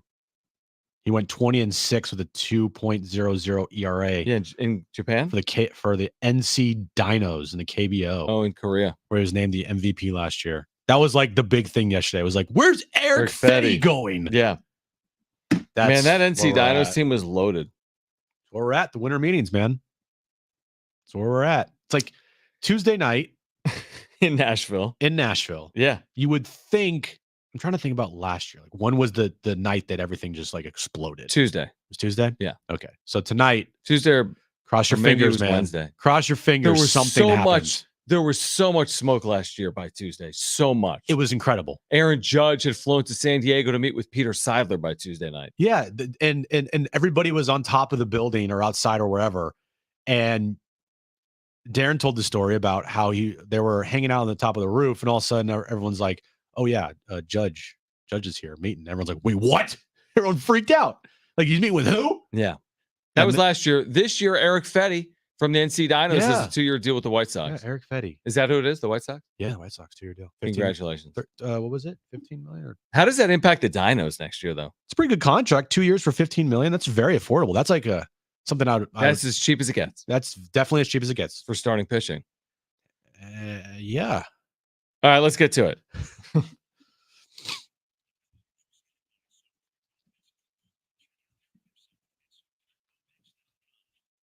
Hey, is tonight a must-win for the Aztecs? No, it's not a must-win. UC San Diego was a must-win because if you lose that game, you're going to be penalized and it's going to be held against you for the rest of your season. Correct. So that was a must-win game. This to me is not a must-win game because it's a quad one game. Yep. If they win, it's really good for their resume. If they lose against a quad one team on the road. So no, it's not a must-win game. It would definitely be an awesome win, but it's not a must-win game. Yeah, completely agree. Really good opportunity for San Diego State to pick up a quad one road win as it stands right now. If you lose it, it would be a quad one loss. I look at this schedule coming up. It's not easy. UC Irvine's beaten USC. You have them at home. You need to beat them. You have Stanford at home. They're much improved. You need to beat them. And then you have Gonzaga. So it's very challenging in December. There's a lot of time off in December as well. And this team hopefully gets healthier and gets over the flu that has bothered them over the last couple of days as well. But it's a good opportunity for San Diego State tonight. I think it's going to be a hell of a game, but not a must win. Next question. Is Shohei Ohtani's boring free agency pursuit a miss for baseball? I mean, it's a miss in the fact that he is controlling everything right now. You know, controlling the narrative, controlling the lack of, I guess, not leaks because we know that he's met with the Blue Jays and the Dodgers, but this like directive from his camp that nothing that happens during these, off season here wants to be leaked to anybody in the media, not negotiations, not when they met, what he's favoring to go, like nothing. So it's not, I mean, it's not a miss for baseball. It's just like That's who Ohtani is, and it's unfortunate because baseball, your biggest high profile player as of right now should be touted front and center at the winter meetings, and right now it's like a big mystery. Yeah, I feel like it's a miss for baseball. I'm not saying we need like Hard Knock Shohei Ohtani edition through free agency to follow him from Dunedin or the Blue Jays train to Los Angeles to Dodger Stadium, but I'd be interested in it. The fact that it is like shrouded in secrecy, like he's got the nuclear codes with him and we haven't seen him since his last AB of the season, to me is just a bit extreme. And I wish there was some type of timeline that was communicated that wouldn't hold the winter meetings hostage, right? Like it just feels like we are waiting on Ohtani. And because of that, the big news of the winter meetings is Eric Fetty of the NC Dinos signing with the White Sox. I just wish there was more movement. I get it. I'm sure there's other factors at play. Nobody really asked me for my opinion. Certainly Shohei Ohtani's camp hasn't, but it does feel like a little bit of a miss for baseball. Next question. I wonder why they didn't ask for your opinion. I don't know. They should have. They should have, yeah. They're like, oh, that John Schaefer? Do you guys think quarterback prospect Danny O'Neill commits to San Diego State this weekend? Hey, look, I've been on the Danny O'Neill bandwagon train the second that this thing, started to heat up a little bit here. And with my whole breakdown of his Twitter account and liking everything and the quotes that you hear from Danny O'Neill about Sean Lewis, and then now coming to San Diego for an official visit, like, it's really hard for me not to put two and two together. So I'm going to go and say that, yes, I think Danny O'Neill will commit to San Diego State here in the very near future. 619, please hide Jim while O'Neill is here. That's off the text line 70470. Start it with team because Jim would ruin something. I probably would. Yeah, I hope you're right. I'm going to be aspirational and hopeful because we're not getting anything out of Padres land when it comes to Ohtani or free agency or even the future of Juan Soto. I hope we get some news with Danny O'Neill this weekend. I think it'll be a huge boost for Sean Lewis's, first 10 days as head coach of the Aztecs, if you can land a 3-star quarterback recruit. So I'm hopeful. I'm crossing my fingers. I have no inside information, but I'm hopeful that they do get that news this weekend. Next question. Did Dave Roberts prevent the Dodgers from signing Shohei Ohtani? Dude, this is amazing. So Dave Roberts speaking to the media today, and the reports are basically Dave Roberts was asked about Shohei. He paused for a brief moment for nearly, this is the report right here. Dave Roberts paused for nearly 4 seconds before leaking the Ohtani meeting. It's not even a leak. He actively chose to go against his thoughts, telling him to say anything else. This is a day after the agent of Ohtani said that if anyone leaks anything, it will be held against them. This is was from The Athletic. Dave Roberts spoke freely and relaxed for 20 minutes, but his face became serious as he spent several moments reading a text message on his phone after his session with the media. He immediately huddled with Dodgers public relations officials. Yes, as in you made a mistake. Like, what are you doing? What are you thinking? You idiot. This is so easy. Just shut up. It's the Major League winter meetings and you have media availability. Do what AJ Preller does. Say nothing. Yeah.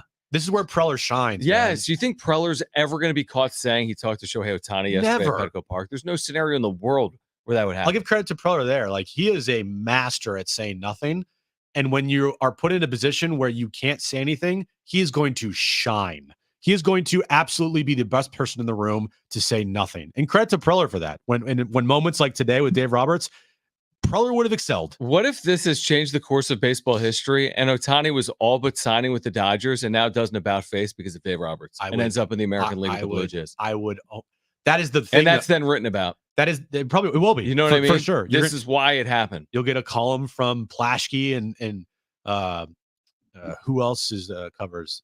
Dylan Hernandez, LA Times. Just destroying Dave Roberts. Right. And I can't wait for it. Yeah, like is this going to set off a series of events that keeps Juan Soto a Padre? Is this going to set off a series of events that ends up with Ohtani to the Yankees as opposed to Soto? Like, what did those words mean for Shohei Ohtani and his representation? We'll find out. If he signs the Dodgers, no big deal. What kind of, I saw someone, I think Chelsea Janes might have put it out there. Like, this is going to say a lot about Ohtani if he doesn't pick the Dodgers. But is that the reason?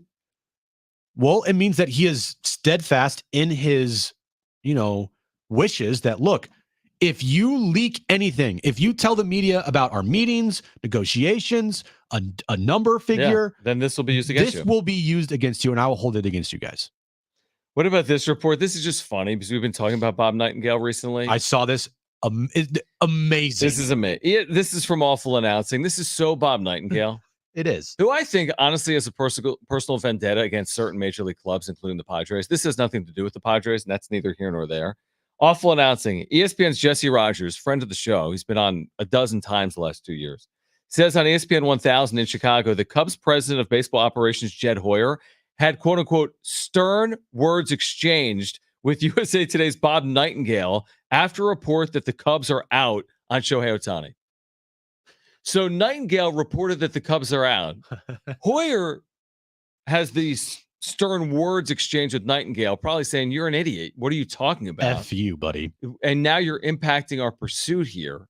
Yeah. So that's why I'm sure Shohei doesn't want anything in the media, because you get stupid idiot reporters like this saying things that are completely false.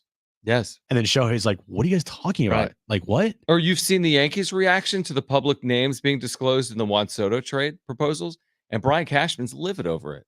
Yep. And the way that Cashman and Aaron Boone are treating some of these questions around trade possibilities, they're being very guarded now because of what the media has reported in the days leading up to the winter meeting. So Andy Martino about 10 minutes ago said lots of no comments and wouldn't says from Yankees people today on if Juan Soto talks have resumed. If they haven't yet, they will. There you go. So whoever is inside the Yankees camp that have leaked these names to try to get any type of leverage, it didn't work, like, at all. Do you think the Padres are saying the same thing to organizations that Ohtani is saying? Which is enough of the public discourse. We're not going to trade with you in public. Mm-hmm. We're not going back and forth with Andy Martino at SNY to make this trade. You either make this trade with us in private or we move on. We don't need to. Oh my gosh, the Padres offer. They want 7 of our prospects. Can you believe that? What a gross overreach. That's a bad look for the Yankees, by the way. Yeah, the Yankees are idiots in this situation. You want to negotiate in good faith or not?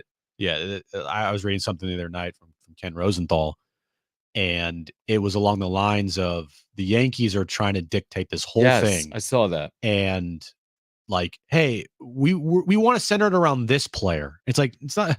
No. It's not up to you. AJ Preller is going to tell you what he wants for Juan Soto, and you're going to have to get somewhere close to that. Mm-hmm. It's not the other way around. It's not the Yankees saying we're going to do it this way. And also, don't negotiate with the media. Oh, they're asking for 7 prospects. Can you believe that, New York Post? Hit print. Yeah, shocker. It's very Yankees-esque that we hold the chips. We're the New York Yankees. Yeah. We've got the biggest stack. It's a very like elitist mindset of like, oh, we're the best, so we should be able to get what we want. Interesting, right? The sport is happening today, but anyway, like the fact that like, oh, we're the Yankees, right. we should be able to just have Juan Soto. It should be on whoever. our terms. Like, give me a break. We're market one. We're 27 World Series champs. They're the Padres. Like, you're not better than everybody else just because you're the Yankees. But they do think they are. I know. And this has honestly played out like that over the last 10 days. And I wonder if someone told them, if you're going to play that game, we're not going to play it with you. Bunch of crying babies. There is a lot of that. And that's why I really do believe if the Padres make this trade with the Yankees, that the Padres will have forced a lot out of the Yankees to make the trade. I've said it. Preller, I think one attribute of him that is a definite positive is he's not going to get like played. No, he might not win the trade. And negotiate from initial first glances on everything, right? I can't remember a time where I was like, man, Preller got fleeced there. Like over time, it might turn into that, right? We saw the Mariners trade specifically with Osanola. It turned into a disaster. But on first glance, you're like, okay, cool. Like, you're not thinking to yourself, man, AJ got fleeced here. Like, he holds a line. He mentioned it yesterday, which I think is truth. They have value on certain players. And if that value is not met, then we're not going to make a trade. Yeah, but you're talking about Michael King, Jim. Oh, I mean, sorry. now that you've mentioned Michael King, the 29-year-old, He's like who had eight good Roger starts Clemens. last year. And then, of course, there's Jason Dominguez. How dare you even bring up his name in conversation? Oh, he's the yeah. 74th best prospect in baseball. That's an outfielder coming off Tommy John that won't appear until next August. How dare you mention his name? Yeah, why even mention they want Jason Dominguez in the deal? That will never happen. Give me a break. Yeah, you got to be careful of what you think of yourself in conversations like this. Oh, for sure. You got to be careful what you think of yourself. Yeah, you're not. And you don't want to overinflate For sure. who you think you are. Yeah. All right. On the other side, we're going to, speaking of the Yankees, let's hear from their manager, Aaron Boone. Are they working on something right now involving Juan Soto or not? You'll hear from Aaron Boone this hour. Your chance to win a free 4-pack of tickets to SeaWorld San Diego's Christmas celebration, 5:30 pregame for San Diego State and Grand Canyon. Stay with us on Jon and Jim.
Aaron Boone, Yankees manager. Are the Yankees busy working on a deal for Juan Soto or not? Plus, still ahead this hour. We'll let you know when. A chance to win a 4-pack of tickets to SeaWorld San Diego's Christmas celebration. Stay with us.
All right, this update is brought to you by DraftKings Fantasy Sports. Aztecs basketball back in action tonight versus Grand Canyon. 6 p.m.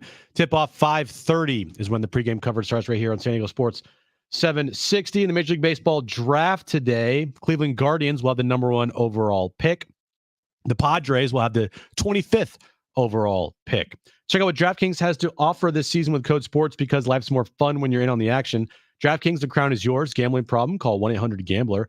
Age and eligibility restrictions do apply. Void where prohibited. See DraftKings.com for details today.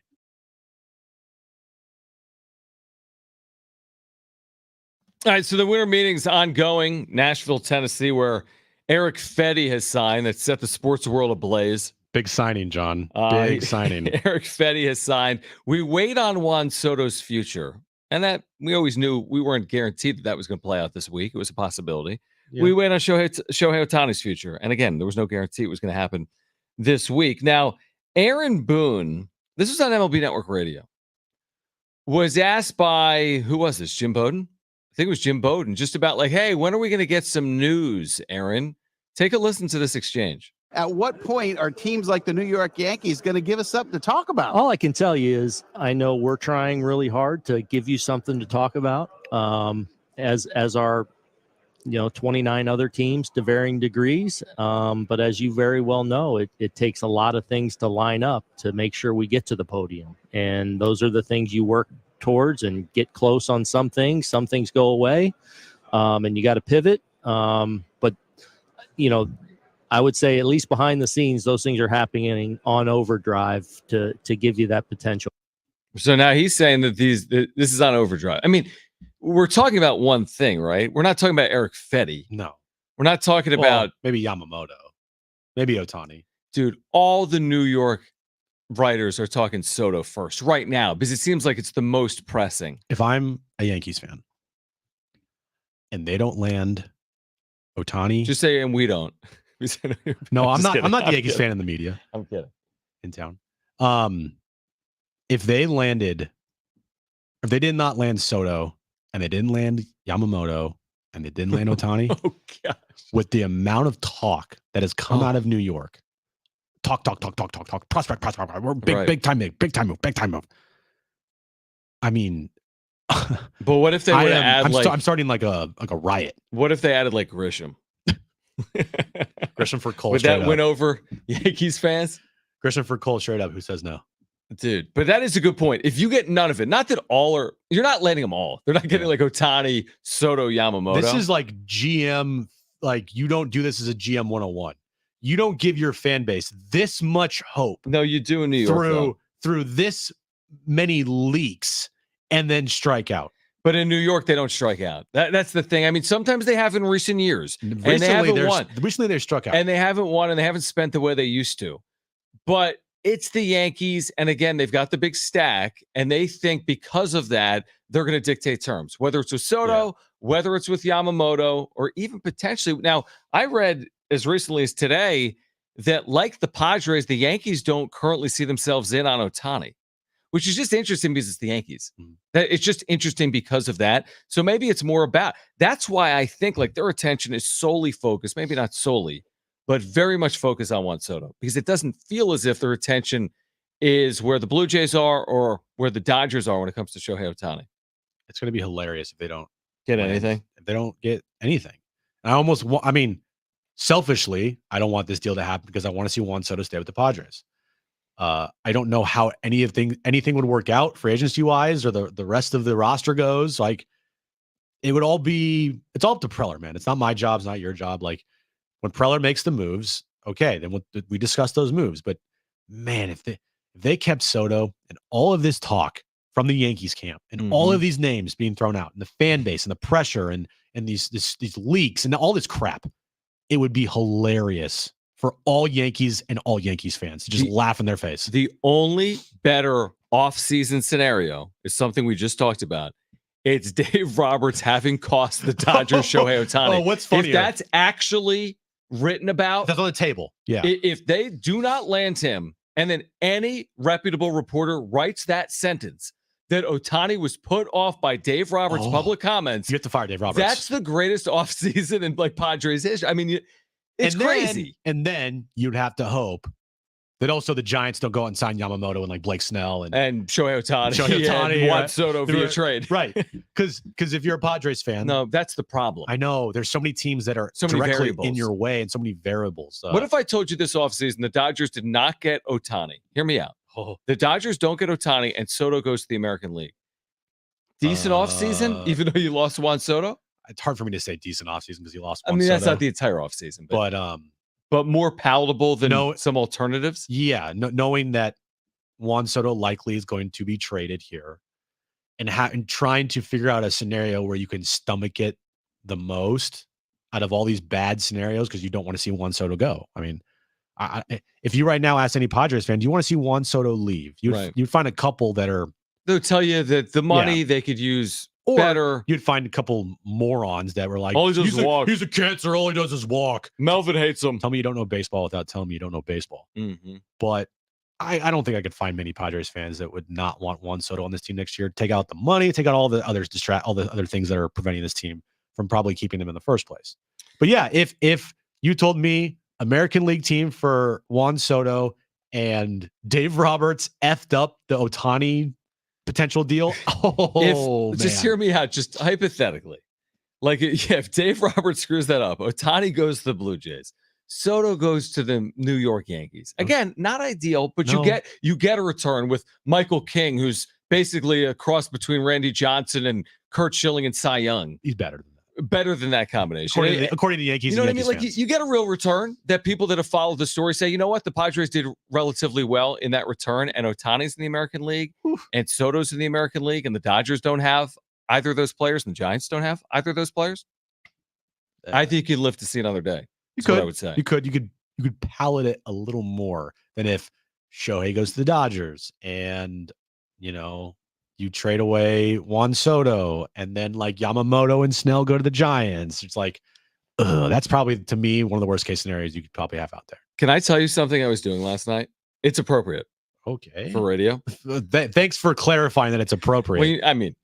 So I'm sitting on my couch. I think Kristen's sleeping. Oh, It's like great story so far. 9 p.m. I'm sitting. Do you like this? Yeah, I'm sitting down. And all of a sudden, I see Kings Pelicans NBA betcast at NBA TV because TNT is not on YouTube TV. Oh no! Oh yeah, great. Giannis just got injured in the NBA in-season tournament. No big deal. It's great. But it's big. What I was about to tell you. About to make your point. Here's my point. Giannis just no big deal. He just hit his leg. He just hurt his ankle in the in-season tournament. Great. Hopefully he's all right. Yeah, I hope so but too. I'm watching this Kings Pelicans game, Jim, and I don't know if you threw this thing on yesterday. I watched. I kid you not. Did you watch it? No, but I saw highlights. These teams were treating this thing like it was like Game 7 of the World Series. Yeah, it's the Pelicans and the Pacers. Dude, no, this was the Pelicans and the Kings. The Kings. Still, and Pacers and whomever. Jim, they're pretending like it's the national championship game. It's crazy. I don't know what's that. The defense. If you're the Pelicans, it is. I know the defense is crazy. The bench is just going wild. The crowd's on their feet. Let me just say this. Tyrese Halliburton, I know we've never mentioned his name on the show. I'm glad before. you brought him up for our listeners. Man, he's a baller. Anyway. I'm so glad you brought up Iowa State product and current Indiana Pacer Tyrese Halliburton. I'm so glad you mentioned him. Dude, it's because, you know why they're getting hyped? It's because they're playing for money. Player 10, 11, 12 on the bench is getting cash. Could potentially get $500K. But we were told, hey, these guys all have millions. But $500K is still $500K, man. I just, you couldn't, you could pay me to watch it, but. Dude, it was great. I honestly had no clue that the in-season tournament was even happening last night. Well, I should have texted you that. You probably should have. You could have watched with me. Would have been fun. I would not have watched it. All right. First, I give the Bucks credit for having the least ugly in-tournament court. It actually looks normal. Yeah, it looks normal. I agree with that. All right. Call right now. I know a lot of you are with us because we've been talking about Tyrese Halliburton. Call right now if you want a chance to win a free 4-pack of tickets to SeaWorld San Diego's Christmas celebration. Great holiday gift worth hundreds of dollars. First 2 callers will be our contestants for Trainwreck Radio. That's trivia. 844-570-1360. Pick up your phone right now and call that number if you want a free 4-pack of tickets to SeaWorld San Diego's Christmas celebration. Great gift if you got a family. 844. So the way I said that was kind of weird. How you're laughing. If you have family members. If you know any people. If you have a family. Like you sounded it sounded so bad. Terrible. If you have a family and you aren't abandoned. That's terrible. I'm not sure. Oh, now I feel bad. If you have a family, if your parents still love you, have loved ones. If you don't bother. Friends. If you don't have one, screw it. Don't bother. Call. Then don't call. You spend Christmas sad and lonely again. If you don't have a family member, don't call us. What are you talking about? If you have a family. All right. That's way you next. said that. I don't know.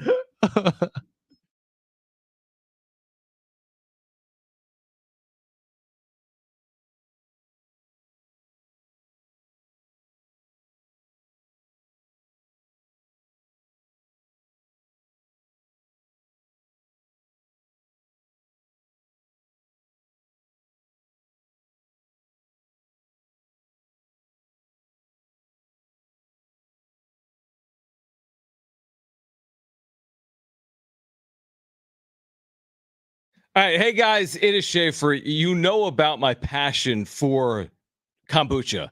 And Novo Brazil Brewing, a proud supporter of the Mesa Foundation and the San Diego State Aztecs men's basketball team. In fact, I was down at the brewery recently with some current Aztecs, Lamont Butler, Jaden Ledee, Micah Parrish, others. They were tasting different Nova kombucha flavors for a new co-branded product that's going to be launched this winter. I'm so excited for that. Novo has 4 fantastic locations around San Diego, including one at Otay Ranch. I was actually there on Saturday. They've got massive LED screens. It's an amazing place for sports, for eating, for drinking. They celebrated their anniversary this past weekend, their 4th anniversary. It was a great, great time. They're getting ready to open a brand new spot in Mission Valley. In Mission Valley later this month, Novo Brazil Mission Valley is going to be a 350-seat restaurant with a full bar menu, 60 taps of Nova Brazil beer, Nova kombucha. Nothing compares, by the way, to their Nova kombucha.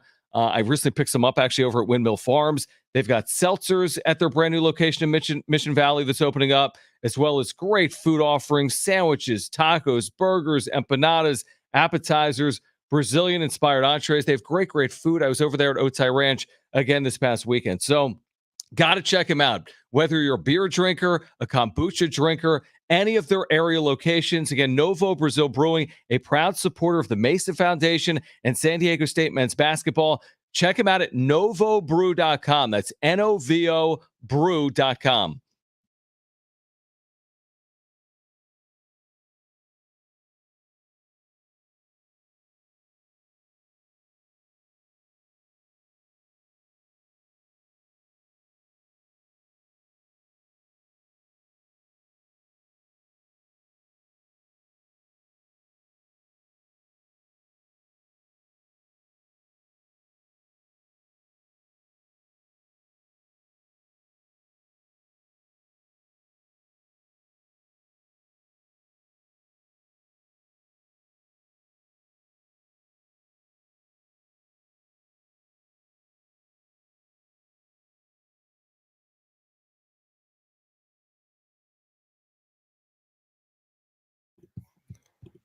All right, who knows where Jim is, but who really cares? Back with you here at the break. We always get to your comments or super chats at the break, so we do appreciate your support. Like this one from JD Gaucho, who says Ziegler might say New Mexico's fools hosting UCSB. Reigning Big West Player of the Year back. There's a former 5-star recruit starting for UCSB right now. It's a quad 4 game. Listen, you know, JD Gaucho, scheduling is really important, and every program has different motivations. Not everyone's trying to build the exact same resume or has the exact same reasoning for scheduling certain games. There's so many dynamics at play. Is it a home and home? What are you paying in guarantee? How did the team perform that you're playing a year ago? How do they look this upcoming year? What does your roster look like? So you get it. You understand scheduling. But, yeah, I mean, it's a tricky dynamic. College basketball scheduling, if you follow the sport, if you follow San Diego State basketball, you understand dynamics that are at play. It's different for San Diego State than it is for New Mexico, than it is for Santa Barbara, and so on and so forth. But I do think it's a good conversation, and happy to have it with you anytime. So, again, if you're here, subscribe. If you're here, thank you for the supers. We get to them during the breaks, so we appreciate your support. Just click the $ below the chat box, and thanks again.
I thought a very astute text here. 70470 started with team 619. Congratulations, Jon and Jim. You finally made the big time by talking about Tyrese Halliburton.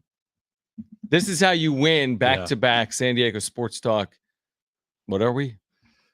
Show of the year or something? What is it? Oh man, why am I blanking?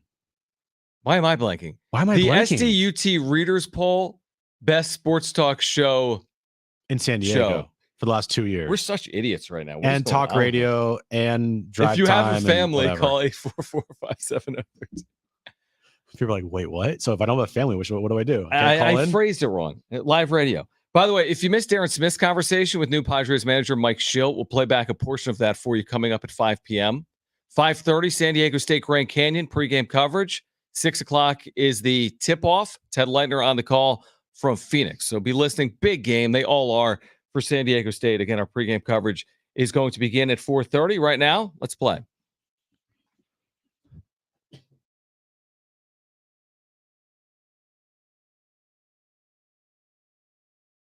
All right, 3 questions, 2 contestants, 1 lifeline. Today's 2 contestants, we have Pete and Dave. Pete, you called in first, so you have your choice of Jon or Jim. Who do you want to go with?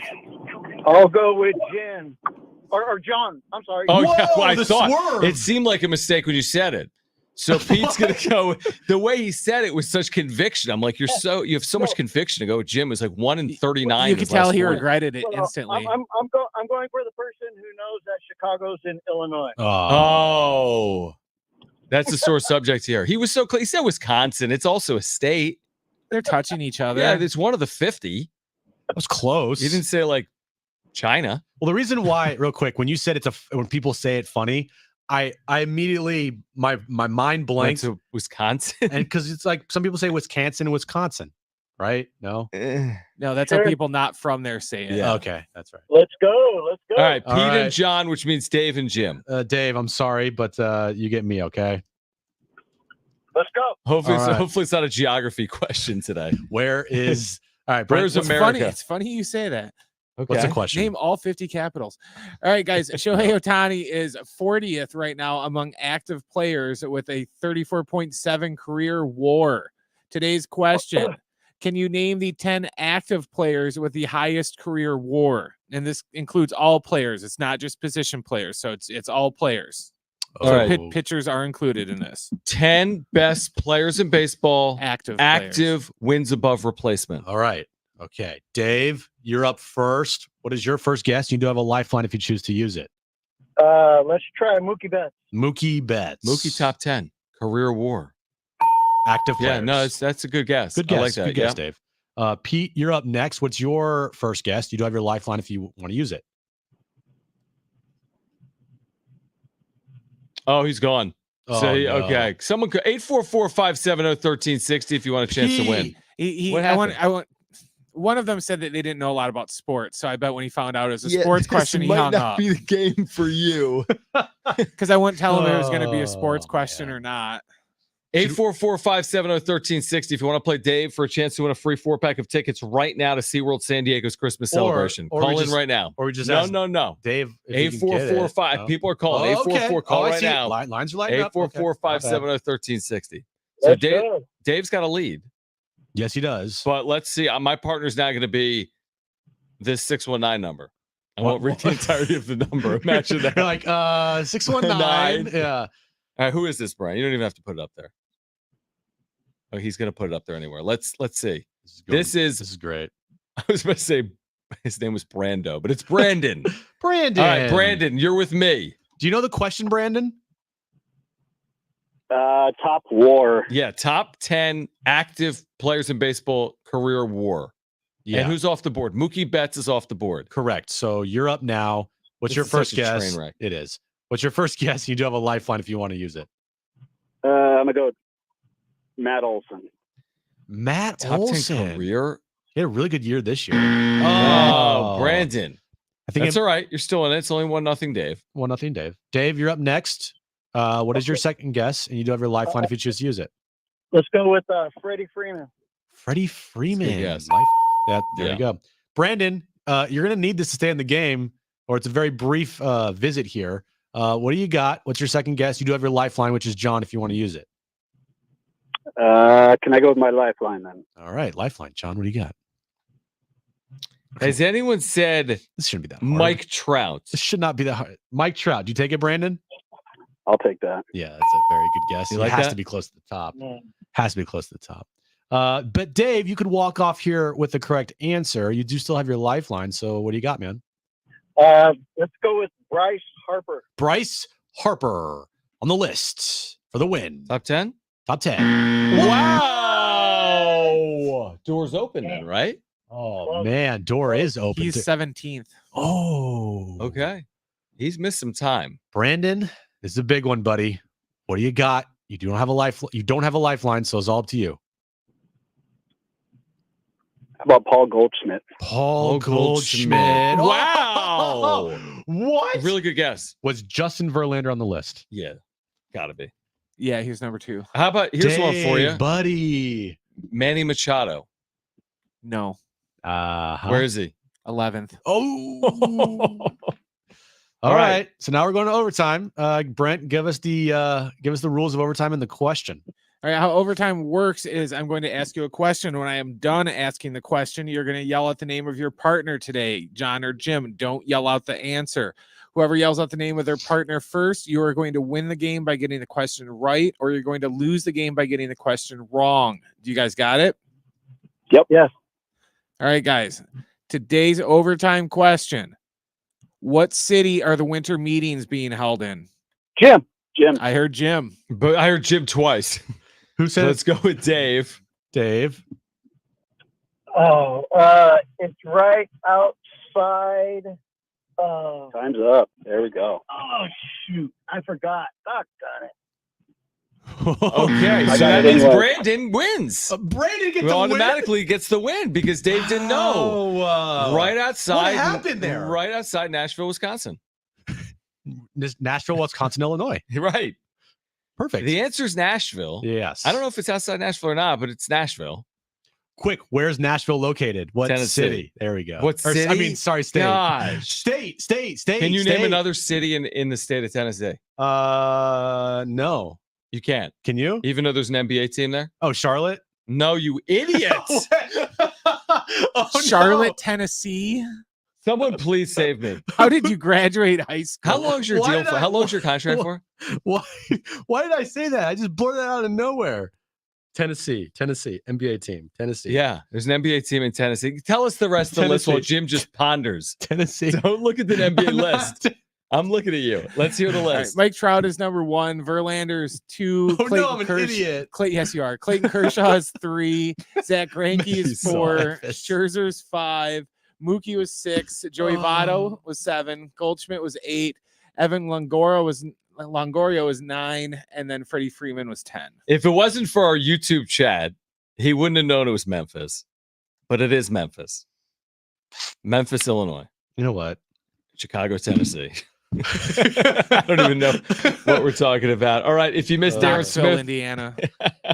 If you missed Darren Smith with Mike Shildt, the new Padres manager, earlier today on San Diego Sports 760, you can find it on the iHeartRadio app, or you're going to hear from Mike Shildt on the other side on his first couple of weeks after being officially named manager on the last year with the Padres disappointing in 2023. Also, on what he wants to see from Manny Machado. North Carolina. Jim, you are... I don't even know how to deal with Jim. Dude, thankfully, I only have to deal with you for 30 minutes because Aztec pregame is going to start at 5:30. Actually, 24. Yeah, whatever. All right, hour 3. Geography's not my strong suit. That's putting it lightly. Hour 3, John and Jim next.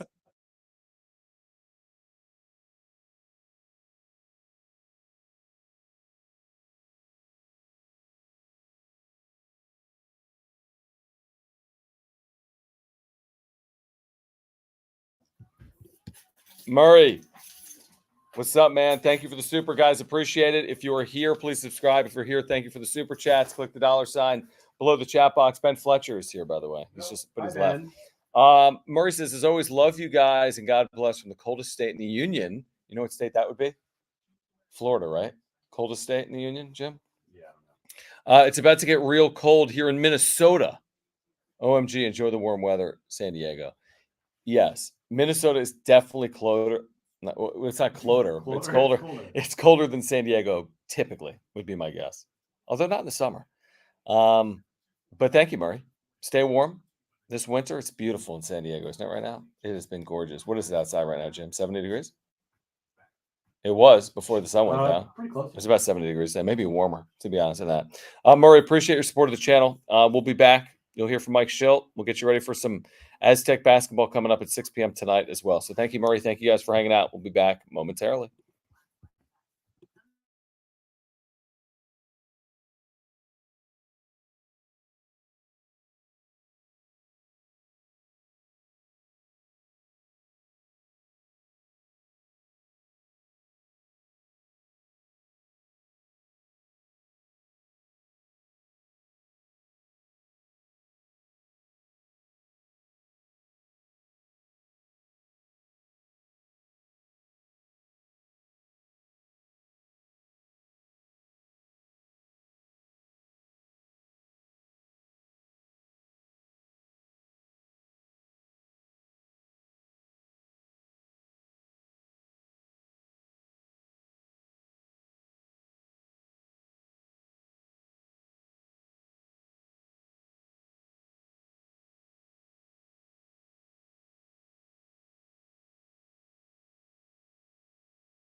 All right, this update is brought to you by DraftKings Fantasy Sports. We're about 30 minutes away from our pregame coverage. Aztecs taking on Grand Canyon University tonight, 6 p.m. tip-off there. And the baseball winter meetings today, baseball had their draft lottery. The Cleveland Guardians got the number 1 pick. The Padres, even though John was wrong, have the 25th pick in the Major League Baseball draft next year. Check out what DraftKings has to offer this season with Code Sports, because life's more fun when you're in on the action. DraftKings, the crown is yours. Gambling problem? Call 1-800-GAMBLER. Age and eligibility restrictions do apply. Void where prohibited. See DraftKings.com for details today. Getting close to that time. Yep, that time. Quitting time. And there's only one way to handle that drive home. John Schaefer and Jim Russell. We won't make a deal just based on need. We won't make a deal just based on need. We'll make a deal if it reaches our threshold, what we think the player or players are worth. Yeah. We will not make a deal based on need. Do you buy that? And usually when he's speaking in these types of settings, he says nothing. Like correct, less than nothing. And you ask him a question, you're like, wait, did what? What? Sir, this isn't a Wendy's. Huh? What? Now it's time for Jon and Jim. All right, San Diego and Southern California, what's going on? This is the final hour of Jon and Jim. In fact, it's the final 30 minutes because we have San Diego State and Grand Canyon basketball pregame beginning at 5:30. Tip-off is at 6. Now, remember on the way out of the segment or the hour, you're like, I'm not good at geography? Rich McGuire, our buddy in the chat on YouTube, you can find us there, Jon and Jim 760. Just search for it if you want to hang out. He says geography or math or English. Things you're not good at. I'm not good at any of those, no. Then there was also JD Goucher in the chat that says, does Jim know what state San Diego is in? And he does. He knows it's in California. If I didn't, that would be a real big problem. You would be like, you're fired. So the news of the winter meeting so far is what? Eric Fetty has a 2-year deal with the White Sox coming over from the KBO in Korea. What was there yesterday? There was something else like not overly dramatic that happened, wasn't there? No, there's nothing. Someone signed an $82 million deal we had never heard of. Oh, from the Brewers? Yeah. I have no idea who that Someone guy got an $82 million deal. No idea who that is. That guy's like the number one prospect in all Okay, baseball. so Brewers number one number one not prospect the in baseball. Brewers. Like he's so even like better the than number one Jason or two. Dominguez. Yes, that guy got $82 million. Yeah. And we have Eric Fetty, who was with the NC Dinos in Korea, signing with the White Sox. And other than that, we're just waiting, twiddling, hanging out. But we have heard from Mike Shildt. We have. Mike Shildt with Darren Smith earlier today right here on San Diego Sports 760 and the Darren Smith Show. Find it on the iHeartRadio app or at, what's our website? SportsSD.com. Yeah, you can find it there as well. Let's hear from Mike Shildt on his first couple of weeks as manager of the Padres. This was earlier today on the Darren Smith Show. Take a listen. Fantastic. Clearly, and we're continue to be excited, grateful. None of that's worn off. But now we're getting into the, let's go. It's time to go. And then I've been able to, just continue to be mindful about what the next steps are, reaching out to players, obviously working with the front office, discussing, what the staff can look like, starting to get to a better place to have those conversations with the group. And so, it's just a lot. I'm a big list guy, and so you mark one thing off and 3 things get added to it, but it's great, and trying to be mindful of going really fast in a slow manner. All right. He's a list guy. He's a list guy. You're not a list guy, are you? No, but Aaron is a massive, like lists are on our first date. We talked about how much she loves lists. Oh, now, wow.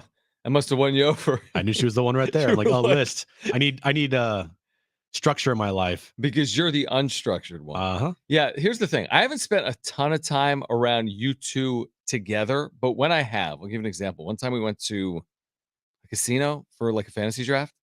Oh, yeah? And she completely runs your life, which is what you need. She does? Yes. Yeah. This is from a year ago. Because she's like, Jim, at 9:30, you got to go to the dentist, and here are the shoes you should be wearing, and call my mother. And you're like, okay. Because otherwise you wouldn't go to the dentist, you wouldn't find the shoes, and you wouldn't call her mom. So I can see how she's a list person. I would do one of those 3 things. Yeah, exactly. On next Tuesday. But she wants those done this morning. No, she's great. All the lists that she makes me, it helps my life, and I would be lost without her. Tie this back to Mike Shildt and the Padres. Without Mike Shildt creating lists for everybody, you wouldn't be engaged. You wouldn't be engaged. I hearing Mike Shildt talk I mean, it's fine. Like I like Mike Shildt. I got nothing against Mike Shildt. You know, it is interesting how he was like, yeah, I'm gonna go see Soto and Grisham and Carpenter. I'm like, my guy, those 3 players probably won't be on this team next year. Yeah, maybe put those guys at the end of your visits. Yeah, not like January, February. Right. Just don't be moved. Same thing with Cronenworth. Like, he said that he was going to meet Cronenworth in Chicago on Monday. Well, where's Cronenworth going, man? I don't know, but he's a guy that has been mentioned in potential trade rumors. Has he though? Real rumors. Give me a real. I know that like Kevin Dennis Acey, has written. Dennis and Kevin have both said that like it's an outside shot, but the things that they have on this team to move, Cronenworth would be placed into that column. All right, more for Mike Shildt. So last year, if we're being honest, wasn't great. If you were following along, they go 82-80, and that's with a 17-2 finish, something like that. Yeah, in their last 3 weeks. So, how did Mike Shildt see kind of the disappointment of 2023? I think it's a hybrid. It's not a 50-50 deal because I do think it's important to look forward and move forward. But I also think it would be irresponsible and probably even borderline foolish not to recognize and look at the past as well. And the past has, we start with the disappointment from last year, but you look at it big picture. I'm a positive first guy. I think it's healthy. I think you'll live longer. Time will tell on that gig. But you're a little happier if you think about the positive things. You look and you don't want to think that it was just we didn't win a World Series. It was a complete failure. And then there's all these accusations of this was not great and that was great. And there's some good things that have taken place. There's some good processes that are in place.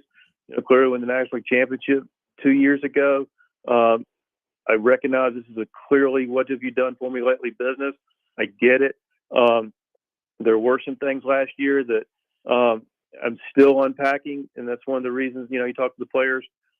Hey, what'd you think? What are the good things? What are things we could have done different or better? Where are our blind spots that we can turn into sweet spots? So that process is going to continue for next period of time, and then we'll. But as we gather the information, and then start to have conversations about it, and then find out, because I'm a big solution-based person, and then we start to get the ball rolling for next year, and not only next year, but a sustainable future. And that's really the vision I have with my responsibility as the manager of this club. Did you have any, when you parse that out, and it was long, and it's like, yeah, we want to win a World Series, but paraphrasing here, we want to be sustainable, and I want to have us be good for a while. Now, you'd hear Peter say that, or Eric Rupner, or AJ Preller as well over the last couple of years, but I always find it interesting when people kind of say, yeah, we want to win a World Series, but we want to be sustainable and we want to be good. If you told me without knowing, what organization did Mike Shildt come from? I would say there's a couple teams I would probably throw out there, and one of them would probably be the Cardinals, because what he says there, it sounds to me like very Cardinals way-esque. And I don't have a problem with it. I think I kind of agree with him, honestly. This team has lacked a cohesive culture since Preller's gotten here. It has been up and down and sideways, and 1 year it's good and 1 year it sucks, and then dysfunction and this and that. There is not a cohesive. When I ask you what's the culture of the Padres, you probably get 10 different answers from 10 different people. Mm-hmm. So I agree with him there. It's like, you got to have a vision and a mindset that everybody's on the same page. And clearly that's not been the case here. So I'm on board with what Mike Shildt says there, is going forward, it can't just be a 1 year thing. It's got to be a foreseeable future thing, that this team has a clear mindset and vision going forward, that we're always on the same page, because you can't say that about this team over the last decade with Preller in charge. Yeah. Okay. I hear you. But he also said something in there, and I'm trying to remember exactly what I know what he said in there, that I was kind of when I heard it live with Darren, and then when I heard it again right there on replay, I was like, oh, that's interesting. He's like, listen, yeah, I know last year was disappointing, but there was a lot of good in there as well. Yeah, I don't like that. Yeah, I don't know, man. I watched it, and there wasn't a lot of good in there. Yeah. Yeah, I mean the 3 weeks in September, but like your season was over, and that's the whole lipstick. And then on going your back season. to the NLCS, like these teams are going to look way different. Than Way that year. different. So, I felt the same way about when this team was trying to hype up 2020. Like, guys, stop trying to hype up a year that was a joke. Like, it was fun in the moment because it's all we had during COVID. But looking back on it now, you're like, yeah, I'm glad that season was stupid.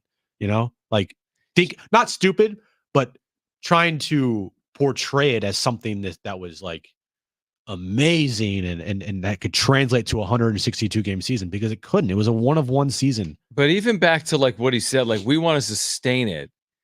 Well, everyone, like it's so, I used this word earlier, it's so aspirational.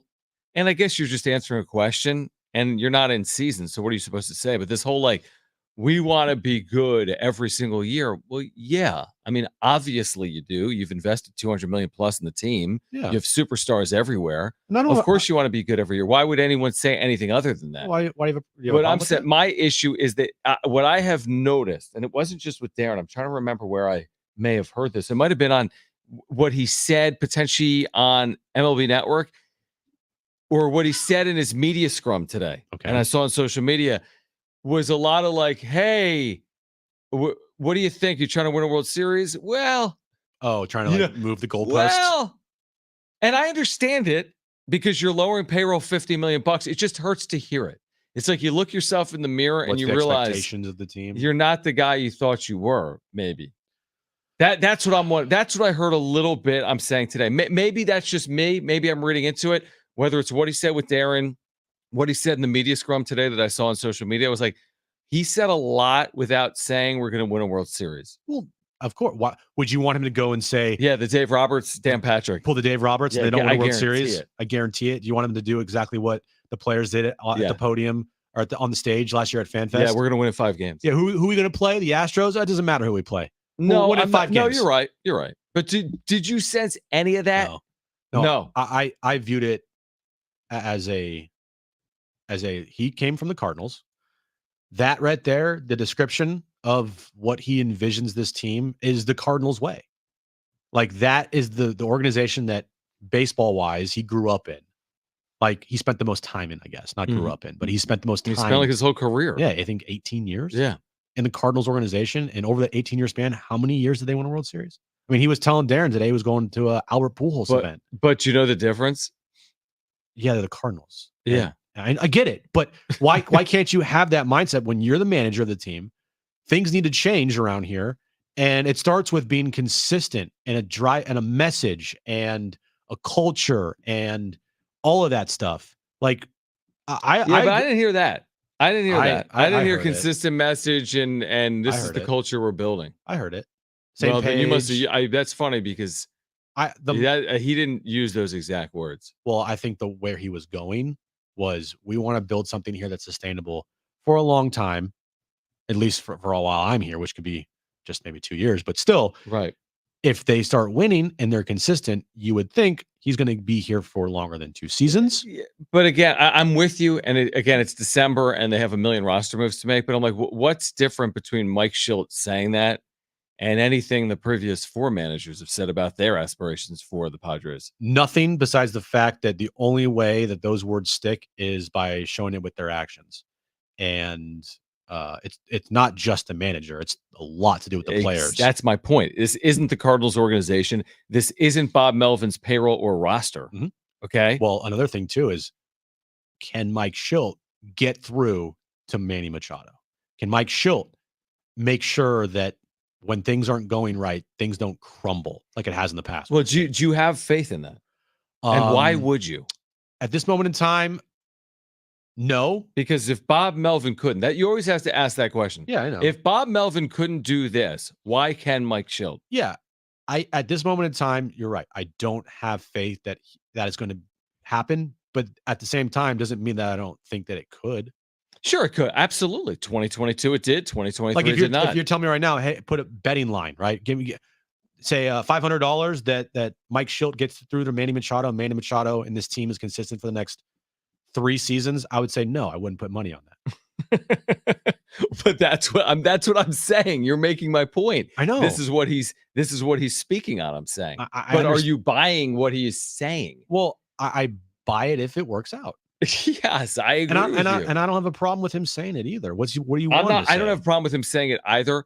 Well, I guess my point is it did feel a little bit like moving goalposts. Not that anyone's really saying the Padres need to win the World Series in 2024.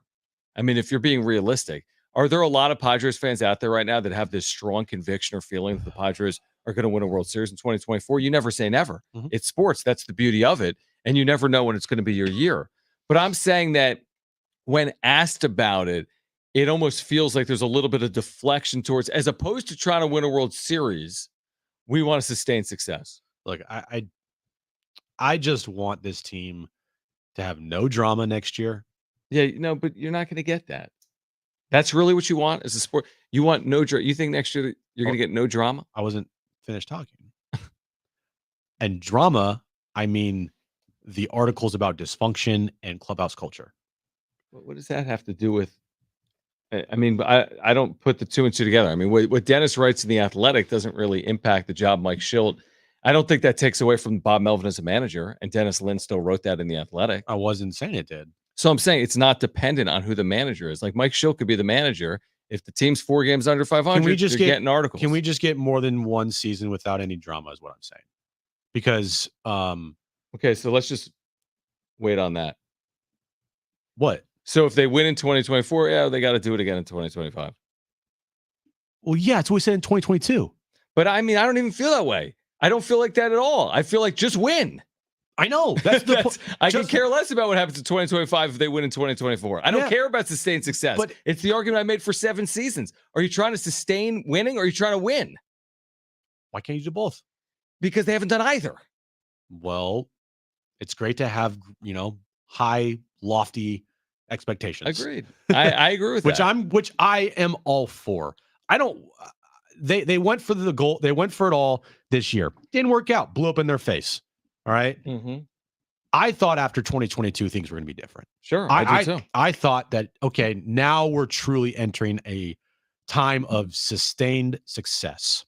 Okay, maybe not winning a World Series or going to the NLCS every year, but at least being in the postseason conversation every single season.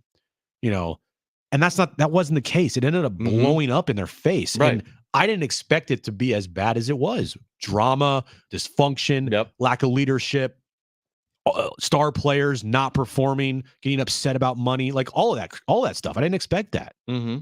And that's what I want going forward is none of that.